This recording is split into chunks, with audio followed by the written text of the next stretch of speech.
What's up everyone, Alex here. So I don't kickstart a lot of games, but if there's one thing about Kickstarter that I really love is finding all of these wonderful turn-based JRPGs that wouldn't otherwise see the light of day.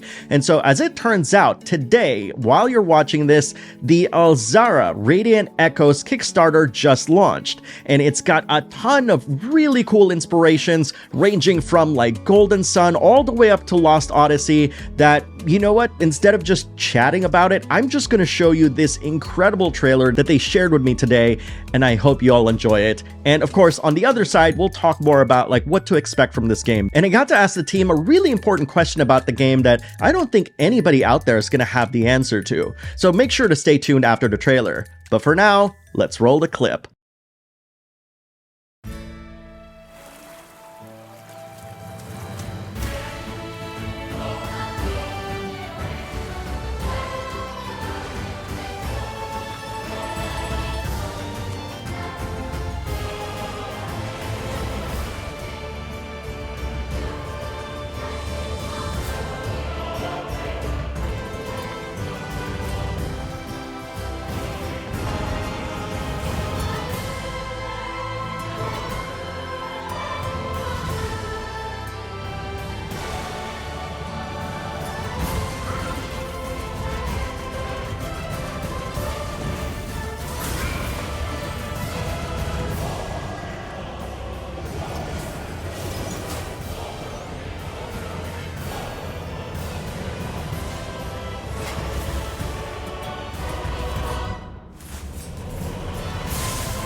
This game is being developed by Studio Camellia. They were founded in 2021 by industry veterans who love JRPGs, and their goal is to actually specialize in making JRPGs because, according to them, the world needs more JRPGs. Some, of course, have experienced crunch and toxic management and practices, so they feel deeply that their company needed to be rounded out by values of empathy and kindness. And they want this company to be people first, meaning they love the players as well as the team, and it's mainly comprised of people who work remotely from France, Canada, Italy, and other countries. And of course, what's also important to them is diversity and inclusion.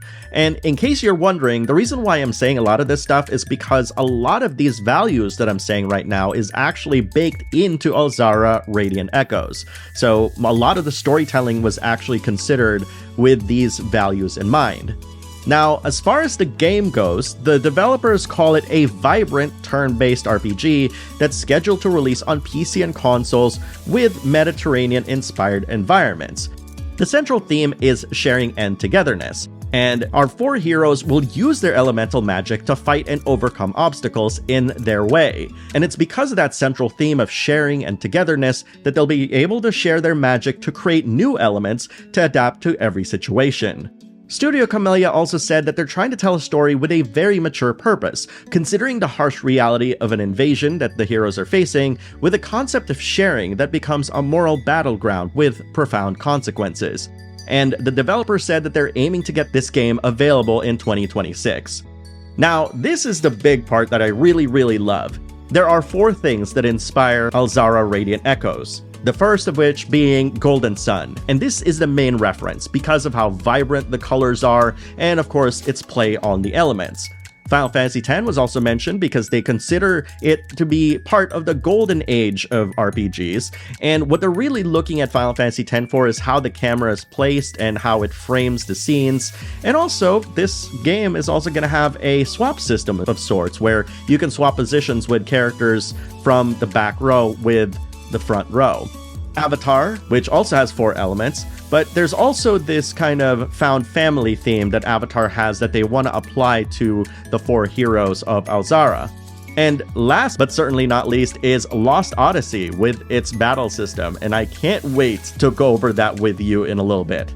There's also two names that were mentioned who is going to be part of the development process, which is Yoshiro Ambe, who was responsible for designing the four heroes of this game, whose work can be found in Genshin Impact, Fire Emblem Heroes, and Trials of Mana, and Motoi Sakuraba, who is the composer of the game, who worked on the Tales series, Golden Sun, Valkyrie Profile, and Star Ocean: The Second Story R.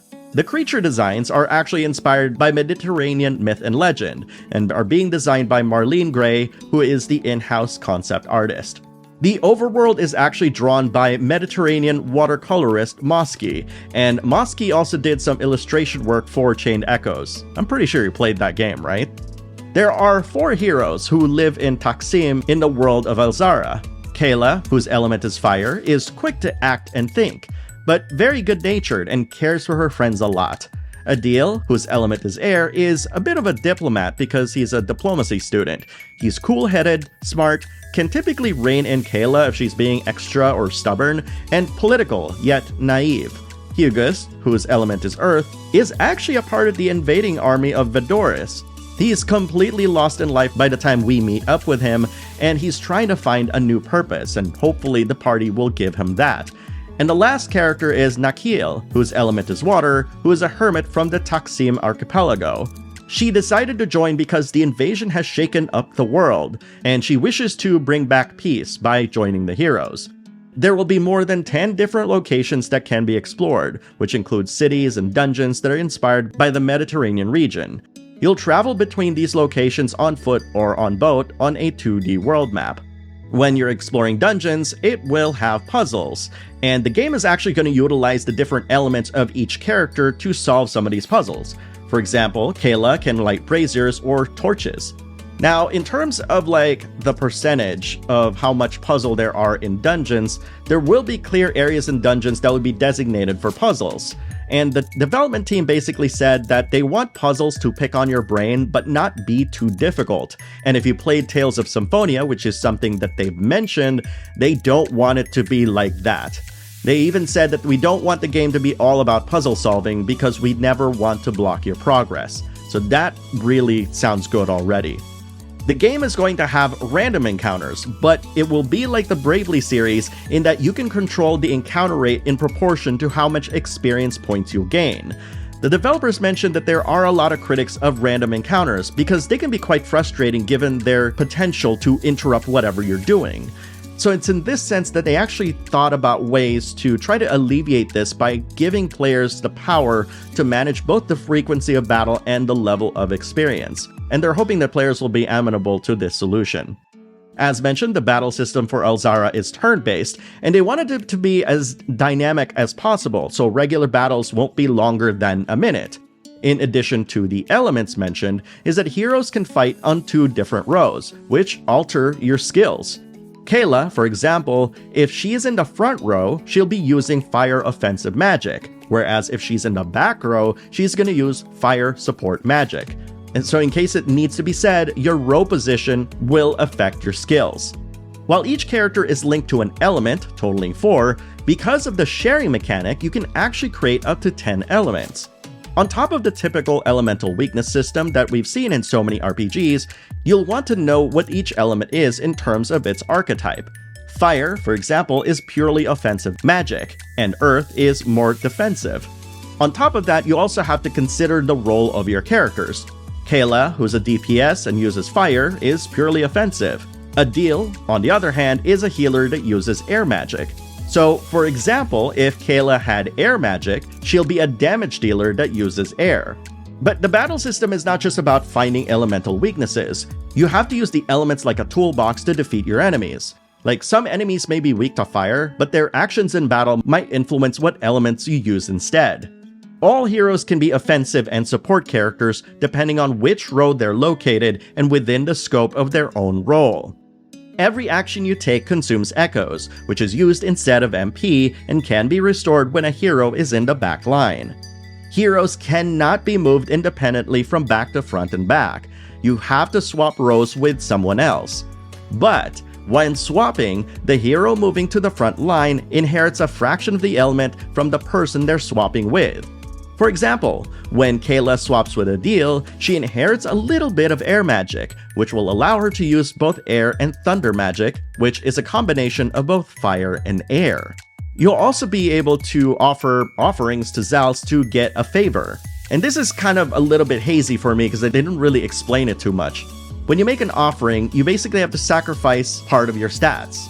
Once you obtain a certain number of favors, you can eventually summon a legend. There'll be a total of 10 legends in the game, 1 per element. So in other words, it seems like you have to sacrifice a little bit of your stats, collect some offerings in exchange for those stats, and when you finally get enough offerings, you can summon a legend. I'm guessing that offerings are going to be based off of element, and depending on the combination of elements, that's what's going to determine the kind of legend that you're going to summon. But again, this was not clear out of everything that they've explained. The developer said that there will be a demo, but it's totally TBD because literally they're just starting the Kickstarter today. And they also have been asked if there's going to be voice actors, to which they said it is a stretch goal, but they're aiming for English and Japanese voice acting because, once again, they love JRPGs and they feel like this pairing of languages is perfect. I'm going to be putting a link to the Alzara Kickstarter in the description of this video and the pinned comment, so you yourself can check out their stretch goals and what to expect from this incredible turn-based JRPG. It is definitely unique in its Mediterranean setting, and the fact that Motoi Sakuraba is actually composing the songs, it's going to be such an orally vibrant treat, and the graphics look so good. I just can't wait to play this game.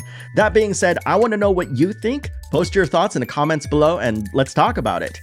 Thank you very much for watching, everyone, and I'll see you in the next video.